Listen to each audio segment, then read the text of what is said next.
మహాభారతం అధ్యాయం 61. అది కురుక్షేత్ర యుద్ధానికి ముందు రోజు. కౌరవ సేనానాయకునైన భీష్ముడు తన శక్తి సామర్థ్యాలను సంతోషించి ఒక్కడించి దుర్యోధనుడికి ఉత్సాహం కలిగించడానికి ప్రయత్నించాడు. కౌరవ పక్షాన ఉన్న వీరుల బలం, ఉపాయం, సామర్థ్యం గురించి వివరించి చెప్పాడు. దుర్యోధనుడికి ఎంతో ఆనందం కలిగింది. ఈ సందర్భంగా వారు కర్ణుడి గురించి మాట్లాడుకున్నారు. కర్ణుడు నీ ప్రేమను సంపాదించాడు. నాకు అతడి గొప్పదనం ఏమిది కనిపించదు. పాండవులపై అతనుకున్న అసహ్యం, ద్వేషం నాకు ఇష్టం లేదు.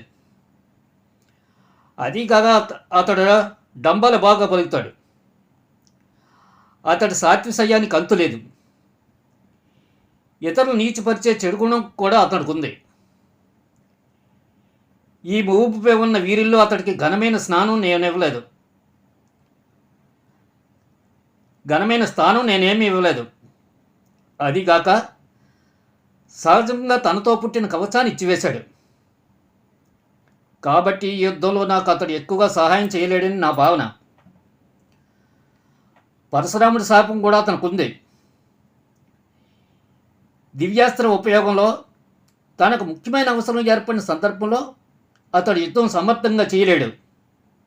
ఎందువల్లనంటే ఆయా మంత్రాలు అతని శృతి పదానికి రావు. తనకు అర్జునుడికి మధ్య జరిగే యుద్ధం కర్ణుడికే చేర్తేస్తుందని చెప్పాడు భీష్ముడు వినమ్రంగా. అయితే ఈ మాటలు విన్న దుర్యోధనుడికి కర్ణుడికి రుచించలేదు. ద్రోణుడు కూడా భీష్ముడు సమర్థించి మాట్లాడాడు. కర్ణుడు గర్వపూరితుడు. తన సామర్థ్యాన్ని ఎచ్చుగా నమ్ముతాడు. ఈ కారణాల వల్ల యుద్ధంలో ఎదురయ్యే సూక్ష్మ సందర్భంలో అతడు జాగ్రత్తగా ఉండలేడు.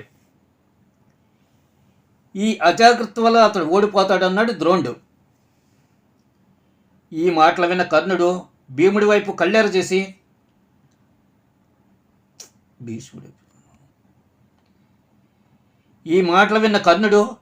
భీష్ముడి వైపు కళ్ళెర చేసి, అయ్యా, నీవు కేవలం వారములైన తను అయిష్టతో నన్నెప్పుడూ చిన్నబుచ్చుతూనే ఉన్నావు. నేను నీకెన్నడూ ఏ అపచారము చేయకపోయినా నీకు సమయం దొరికితే చాలు నన్ను నిందిస్తూనే ఉన్నావు. నీ బెదిరింపులు, పరుషపు ఎత్తుపు మాటల్లో దుర్యోధనుడి కోసం సహించాను. ఈ జరగబోయే యుద్ధంలో నేను తగిన సహాయం చేయలేనని చెప్పు. నా నిశ్చితాభిప్రాయాన్ని విను. నీవే కౌరవం దాగా చేస్తావు. నేనెంత మాత్రమో ఆ పని చేయను. వాస్తవంగా నీకు దుర్యోధనుడిపై ప్రేమ, విశ్వాసం లేవు. కానీ విషయం అతడికి తెలీదు. నన్ను అసహ్యించుకుని నాకు దుర్యోధనుడికి మధ్య వచ్చి అతనికి నాపై చాడీలు చెప్పి అతడి మనసును విషపూరితమైన మాటలతో పాడు చేసి నాపై ప్రేమ లేకుండా చేస్తున్నావు.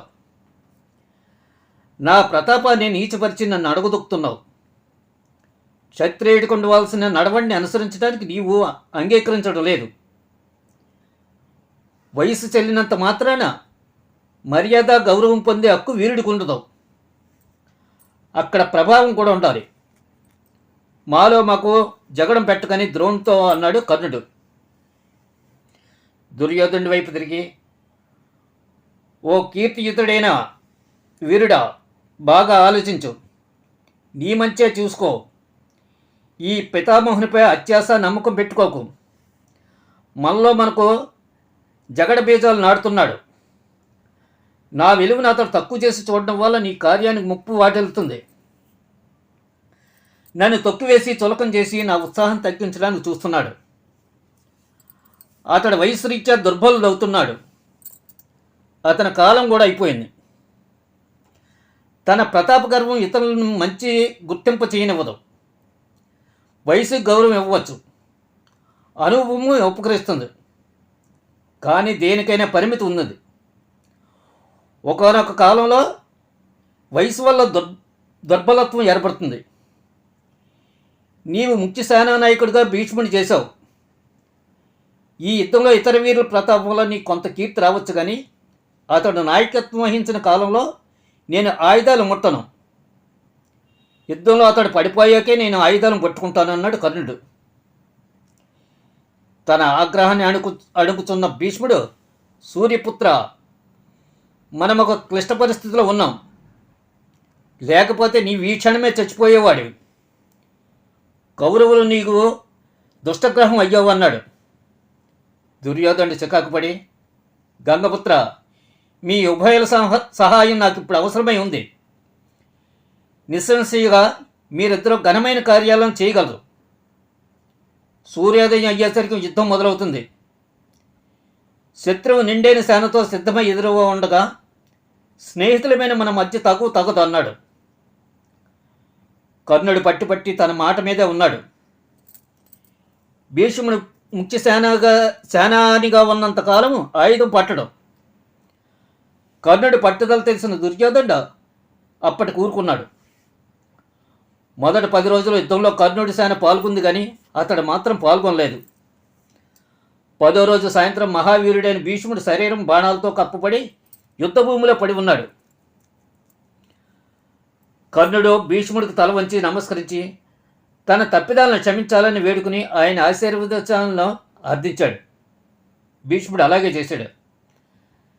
తర్వాత కర్ణుడు యుద్ధంలో పాల్గొని భీష్ముడిని, తర్వాత ద్రోణుడిని ముఖ్య సేనానిగా తానే నియింపు చేశాడు.